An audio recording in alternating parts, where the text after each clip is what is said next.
Hello mga badi, ayan, ato na po ta sa mga update po diri sa tuang ginamonitor nga mga earthquakes. So as of 8:17, let's check kung pila na ang nahitabo ng mga linog.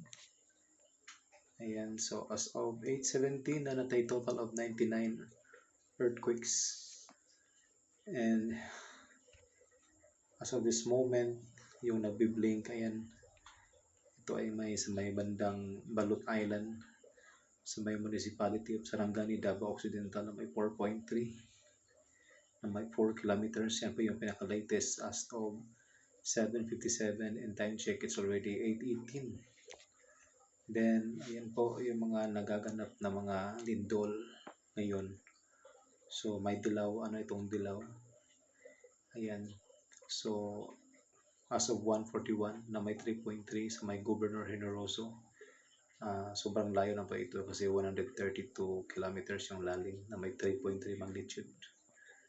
And so far, ayan po yung nakikita nyo po ng mga lindol dito po sa may bandang Bugo. Sobrang dami. And meron din dito sa may, ito sa may Leyte, meron na. Sa may Cananga Leyte na may 2.7 magnitude as of 5 p.m. today. And meron din dito sa may Surigao del Norte, San Francisco, 2.6. So ayan guys, yung bagong update natin. So far, ito yung pinakamalaki today. Ito.